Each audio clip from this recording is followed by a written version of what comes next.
चलिए हम लोग शुरू करते हैं नया टॉपिक।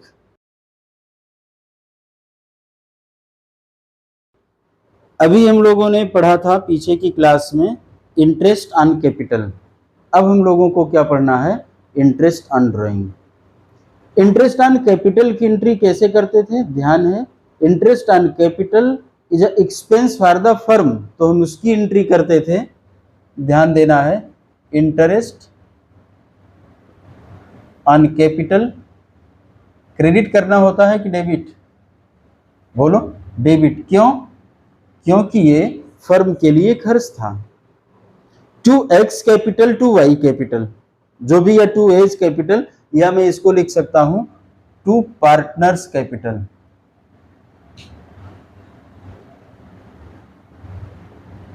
ऐसा किया था ना हम लोगों ने, और इंटरेस्ट का कैलकुलेशन कर लिया था। यहां पर क्या करेंगे? एक ड्राइंग की बात है, तो ड्राइंग में भी करेंगे हम to interest on capital, sorry interest on drawing. Debit क्या करेंगे? Partners capital. इसका मतलब हुआ मुझे पार्टनर से पैसा लेना है।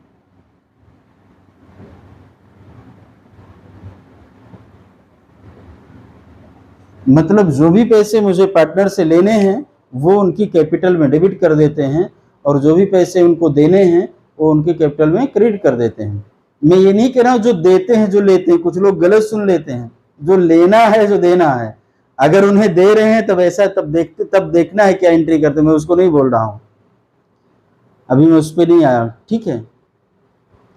तो ये ड्राइंग है। ड्राइंग दो तरीके की होती है, एक तो नॉर्मल ड्राइंग है, और अगर कभी लिखा जाए ड्राइंग अगेंस्ट कैपिटल तो कैपिटल को डिक्रीज कर देती है, चाहे फिक्स कैपिटल हो चाहे फ्लक्चुएटिंग कैपिटल। हम लोगों ने फिक्स कैपिटल और फ्लक्चुएटिंग पढ़ रखा ना। फिलहाल मैं अभी उस तरफ नहीं जाना चाहता हूँ, जो हम लोग क्वेश्चन करेंगे जहां जहां मिलता जाएगा तो हम लोग डिस्कस करते जाएंगे। अब इंटरेस्ट पार्टनर का था तो हम लोगों ने किया, ड्राइंग पर इंटरेस्ट है तो कैसे निकालेंगे? अगर ड्राइंग पर इंटरेस्ट है तो कैसे निकालते हैं जरा देखना है। सपोज करिए मिस्टर ए है और मिस्टर बी है। ए ने क्या किया है? 10,000 रुपए की ड्राइंग करी है, और बी ने क्या किया है? 20,000 रुपए की ड्राइंग करी है, और इन्होंने ये पैसा निकाला है। ये मान लीजिए क्लोजिंग पीरियड है इसका 31/3/2023, ठीक। इन्होंने पैसा निकाला है 1 अक्टूबर को, और इन्होंने पैसा निकाला है 1 अप्रैल को। तो हम क्या करते हैं, और रेट ऑफ इंटरेस्ट हमारा 12% है। 12% मैंने कैलकुलेशन इजी हो इसलिए लिया है। अब कैसे निकालेंगे? 1 अक्टूबर को पैसा निकाला गया, 1 अक्टूबर 2022, और ये अप्रैल 2022। तो हम 10,000 का निकालते हैं 12%, ये होता है इनटू कितने महीने पैसा आपके पास रहा अकाउंटिंग पीरियड तक? 6 महीने, तो इनटू 6 डिवाइडेड बाई 12। कोई डाउट नहीं? कितना हो जाएगी बोलिए फटाफट से? 600। अभी 20,000 कितना? ये ए का आया, और बी का कितना है? Into 12/100 into 9/12। 12 से डिवाइड क्यों करते हैं? चूंकि पर एनम है, जो इंटरेस्ट दिया गया है पर एनम है। ये 12 महीने के लिए है, तो 9 महीने के लिए कितना होगा? तो उसको 12 से डिवाइड करेंगे, 9 से इंटू करेंगे। 6 महीने के लिए कितना होगा? 12 से डिवाइड करने पर क्या निकलता? 1 महीने का ब्याज, और उतने से इंटू कर देते जितना मंथ उसमें चाहिए होता है। तो ये कितना हो जाएगा? 1800। अब इसकी एंट्री क्या करेंगे? ये पैसा ए से लेना है as capital account debit, 20 capital account debit,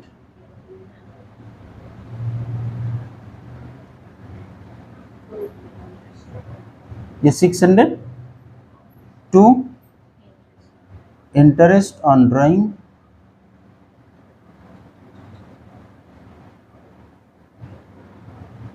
2400। बाकी जैसे क्लोज करते हैं कि पीएल में जाना है कि पीएल अप्रोप्रिएशन में जाना है, वो हम भेज देंगे। नॉर्मली ये पीएल अप्रोप्रिएशन के थ्रू ही होता है। ठीक है, कोई डाउट है? आगे बढ़ें।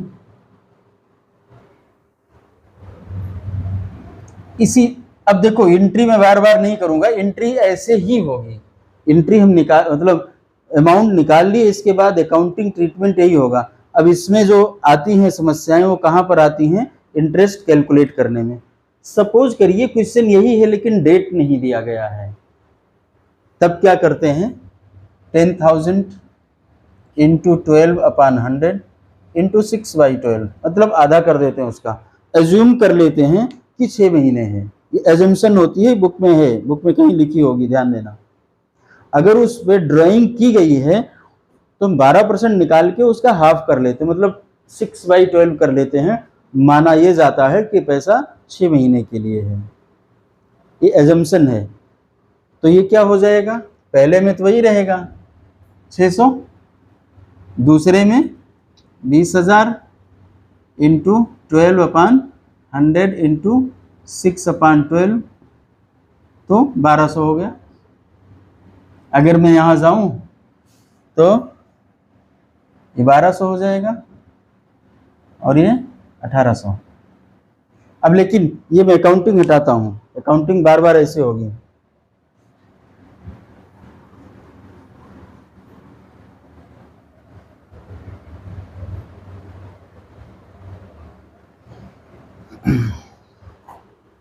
अब एक ऐसे भी हो सकता है, ए और बी दो लोग हैं, मैं एक की ड्राइंग लेके करता हूँ, दोनों साथ में करने की जरूरत थोड़ी ना, दोनों आप कर सकते हैं।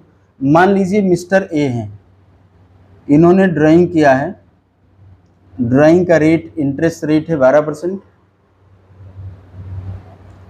10,000 रुपये फर्स्ट मई को किया इन्होंने,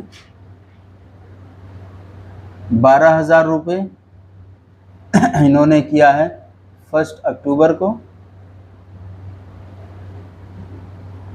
और 20,000 रुपये इन्होंने निकाला है 31 जनवरी को।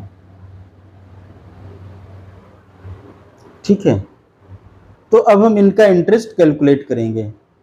कैसे करेंगे? 10,000 इंटू क्या करेंगे? 12/100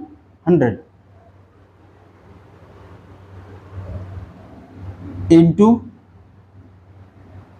मई से अगर मैं लूंगा तो कितना महीने हो जाएगा? 9 मंथ। बात समझ में आ रही ना?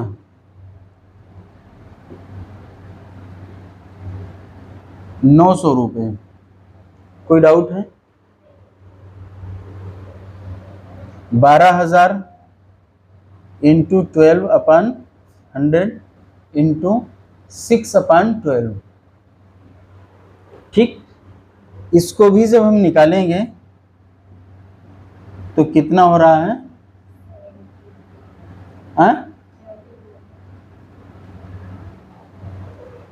720 रुपये।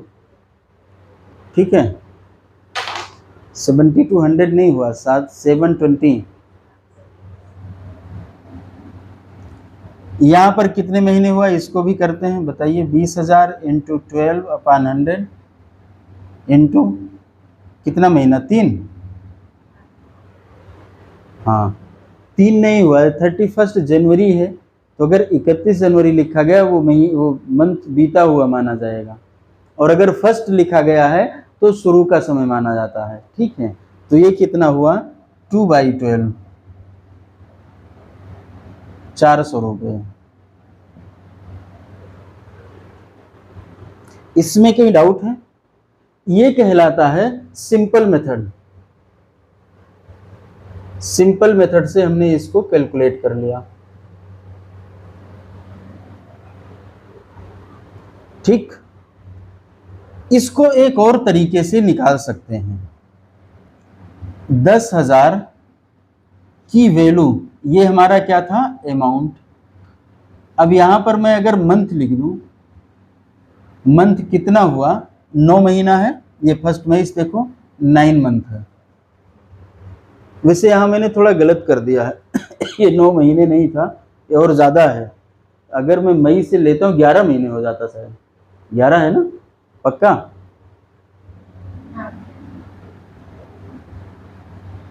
1100।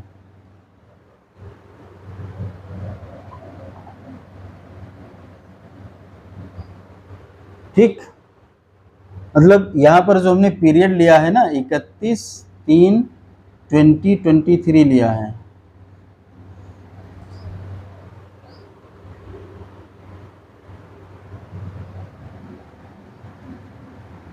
अब इसको मंथ से इंटू कर लेते हैं, क्यों, देखो यहां भी हम कर रहे होते हैं।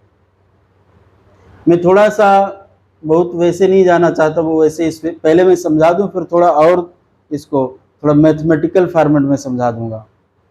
11 से इंटू किया, मतलब इस वैल्यू को जो 11 महीने तक है उसकी एक महीने की वैल्यू निकालने के लिए, चाहे 10,000 रुपए को आप 11 महीने तक जमा कर दो तो वही बात है, या इतना कितना हो गया, 1,10,000 रुपए। 1,10,000 रुपए अगर आप एक महीने जमा कर दो तब भी वही ब्याज मिलेगा, कैलकुलेट करके चेक कर लेना। फिर 12,000 हुआ, ये कितना है, 6 महीने के लिए, इसकी वैल्यू 72,000 होगी। मतलब एक महीने की अगर वैल्यू निकाली जाए तो कितनी होगी, 72,000 होगी। ठीक है, 20,000 है, ये कितने दिन तक रहा, 2 महीने तक, इसकी वैल्यू कितनी होगी, 40,000। अब ये ध्यान दो, इसको इससे इंटू किया, ये जो आता है कहलाता है प्रोडक्ट। अमाउंट इंटू मंथ, जो रिजल्ट आया वो दो चीजों के इंटू से जो रिजल्ट आता है उसको क्या कहते हैं, प्रोडक्ट कहते हैं। अब इसको सबको ऐड करते हैं, 40 और 72 कितना हुआ, 7 4 11, 1,12,000 और 1,10,000, 1,12 1,10, 2,22,000 तो नहीं हो रहा, बोलो फटाफट से, जोड़ लेते हैं, 7 4 11 1 12, ठीक है। अब हम इसको 2,22,000 इंटू 12/100 इंटू 1/12 करते हैं। 1/12 का क्या मतलब हुआ, देखो 2,22,000 पर एक साल का ब्याज कितना होगा हमने लगाया, लेकिन मैंने सब में मंथ से पहले इंटू कर दिया है तो वहां पर उसकी वैल्यू एक मंथ के इक्वल आ गई, जो प्रोडक्ट होता है।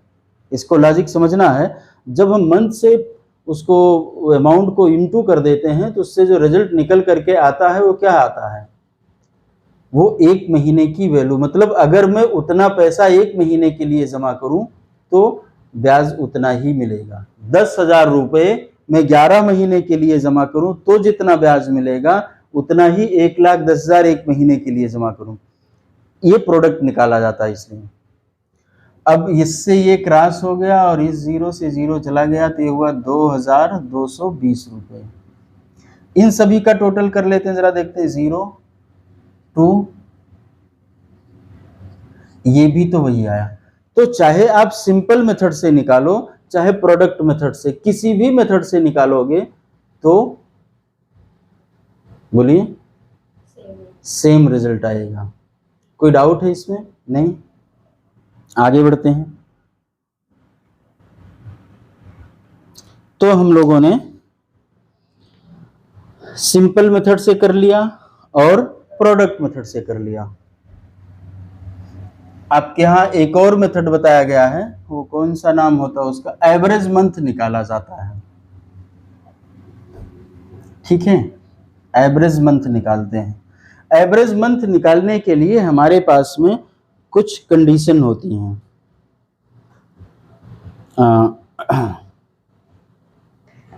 एवरेज पीरियड मेथड निकालते हैं, उसमें कुछ कंडीशन होती हैं। कंडीशन ये है कि जो भी पैसा निकाला जा रहा है वो हमेशा सेम होना चाहिए। मतलब ए और बी दो पार्टनर हैं, उन लोगों ने एक फैसला कर लिया कि हर महीने की पहली तारीख को हम 10,000 रुपया निकालेंगे। अगर वो कह रहा है कभी 10, कभी 12, कभी 15 ऐसे निकालेंगे, तो या तो सिंपल मेथड लगा लो या प्रोडक्ट दोनों लग जाएगा, ठीक। लेकिन अगर वो ऐसा नहीं कह रहा है, वो कह रहा नहीं हम 1 जनवरी को, 1 जनवरी को या 1 अप्रैल को 10,000 निकालेंगे,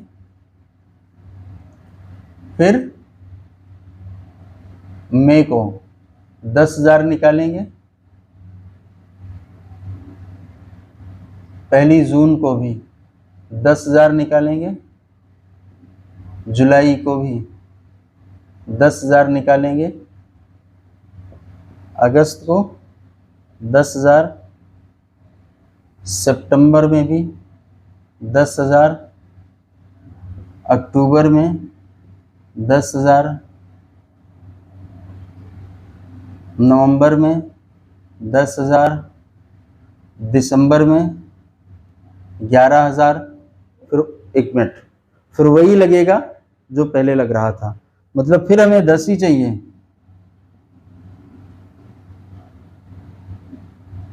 जनवरी में 10,000, फरवरी में 10,000, मार्च में 10,000। अगर ऐसे करेंगे तो क्लियर। सिंपल मेथड लगाना चाहें लग जाएगा, प्रोडक्ट मेथड लगाना चाहें वो भी लग जाएगा। चलो जरा इसको सिंपल मेथड से कैलकुलेट करते हैं। रेट ऑफ इंटरेस्ट 12% है, into 12/100 into 12/12 is equal to कितना हो जाएगा? 1200। 12/12 लिखा नहीं जाता नॉर्मली, वो 1 होता है। ये तो मैंने सिर्फ इसलिए दिखाया, देखो ये जो है हमारा लिखा हुआ है, इसका ही अर्थ होता है। अब ये क्यों लिखा? क्योंकि हमने यहाँ पर जो पीरियड लिया है वो 31/3/2023 लिया है। 1 अप्रैल को जो पैसा निकाला गया वो कब तक रहेगा आपके पास? पूरे 12 महीने। अब यहाँ पर करिए 12/100 इंटू 11/12 कितना हो जाएगा? 1100। यहाँ पर इंटू 12/100 इंटू 10/12 कितना? 1000 into 12/100 into 9/12 900 into 12/100 into 8/12 800 into 12/100 7/12 700 into 12/100 6/12 600 into 12/100 5/12 500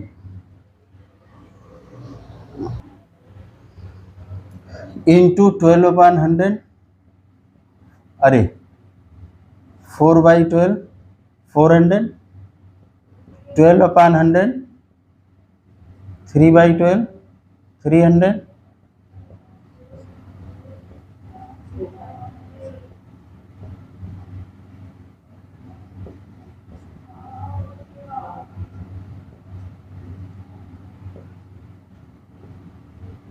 ये है हमारा, ठीक है। इस तरीके से सिंपल मेथड से हमने निकाला, इसको हम ऐड कर लेते हैं। फटाफट से ऐड करिए, देखिए कितना आएगा, ऐड करके बताइए। 7,800 आएगा, चेक कर लेना, चेक कर लेना 7,800 आएगा। कैसे निकाला? ये 100 को 1200 से प्लस कैसे 3 बार 1300 आया और 1300 ठीक है, कोई डाउट? मैंने इसको n into N plus one divided by 2 से कर दिया था, तो वो मैथ का एक फार्मूला है, उससे टोटल किया था हमने, मतलब मन में किया था, मैंने यहाँ नहीं करके दिखाया, नहीं पता नहीं किसको कंफ्यूजन हो, आप ऐड कर लेना। अब यहां पर हमने सिंपल मेथड लगाया, प्रोडक्ट लगाएंगे तो भी लग जाएगा। क्या करना होगा, 10,000 इंटू 12 1,20,000 आ गया। ऐसे ऐसे आप जोड़ते जाओ और फिर बाद में 1 महीने का ब्याज निकाल लो। कोई डाउट नहीं। अब आपकी बुक में कहा गया है कि अगर अमाउंट सेम हो और एक रेगुलर इंटरवल पर पैसा निकाला जा रहा हो, मतलब ये 1 अप्रैल को है तो अगला भी 1 मई को होना चाहिए, नहीं 10 मई को है, फिर तो नहीं हो पाएगा, 15 मई को फिर नहीं लगेगा। ऐसी अगर घटना घटित होती हो तो इसका हम टोटल कर लेते हैं। टोटल कितना हुआ, अगर मैं टोटल ड्राइंग देखूं तो 1,20,000 हो गया। तो हम क्या करेंगे, 1,20,000 इंटू 12/100 इंटू, यहां पर कुछ लिखना होगा जो अभी नहीं पता है, डिवाइडेड बाई 12 होगा। मंथ का एवरेज लेते हैं, ध्यान देना, सारी बातें वही हैं, बच्चे याद करते हैं, अरे तुम्हें कुछ नहीं याद करना, सारी कवायद यहां तक तो यही है। इसके बाद जब मैंने प्रोडक्ट मेथड निकाला तो क्या किया, 1/12 कर दिया। जब मैं सिंपल मेथड निकाल रहा था तो एक्चुअल मंथ से इंटू कर रहा था, और जब अब मैं ये कौन सा, क्या नाम इसका भाई, average period method, average period calculate करते हैं, उसका एक फार्मूला है। क्या है एवरेज पीरियड निकालने का भाई, फार्मूला बताओ जरा। Average period is equal to,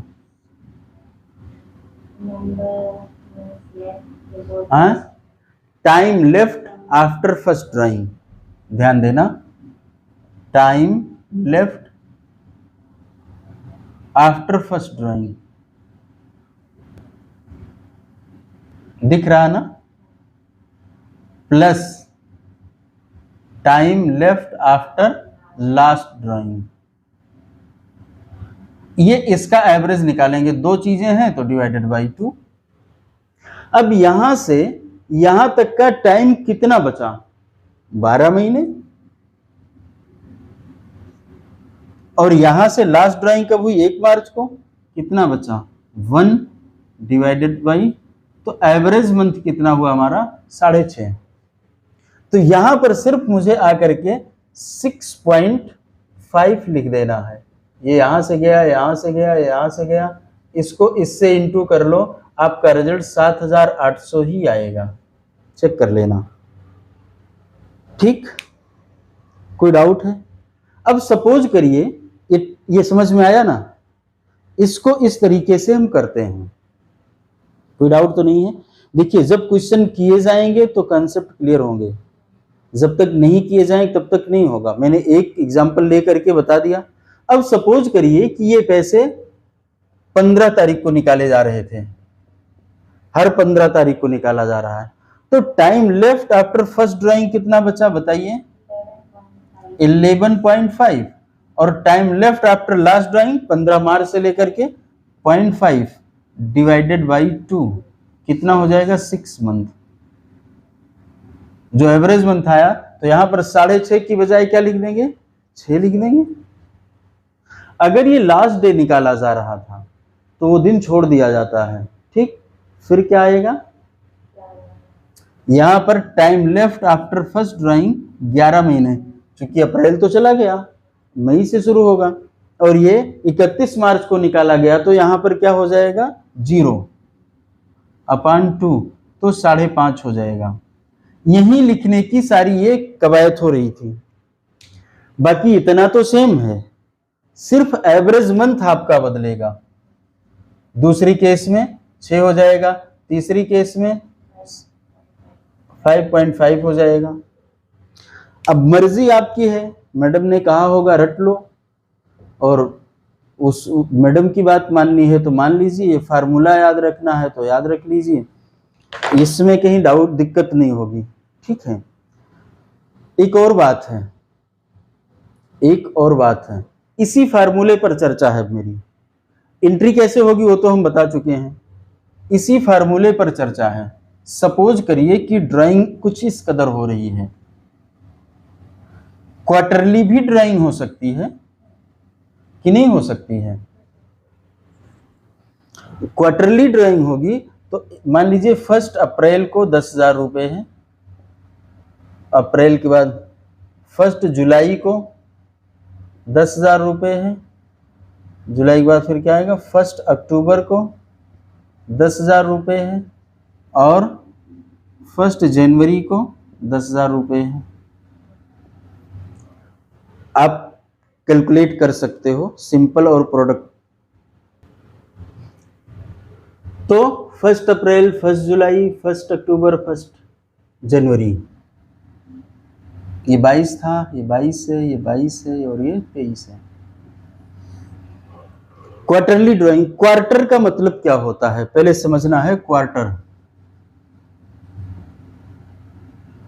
quarter का मतलब होता है किसी चीज में 1/4 से इंटू कर देना, ठीक है। साल कितने का होता है? 12 महीने का होता है, तो 12 × 1/4 ये कितना हो जाएगा? 3 महीना। अगर ये वर्ष यहां खत्म हो रहा है, अप्रैल से शुरू होगा 3 महीना, अप्रैल मई जून अगला क्वार्टर, जुलाई अगस्त सितंबर उसका अगला क्वार्टर, अक्टूबर नवंबर दिसंबर उसका अगला क्वार्टर, जनवरी फरवरी, तो ये बिगनिंग ऑफ द क्वार्टर की बात है। अब अगर 1 अप्रैल को किसी ने पैसा निकाला है, फिर ये क्या फार्मूला था? Time left after first drawing कितना, बोलो फटाफट से? 12 महीने। आखिर में कब निकाला? 1 जनवरी को।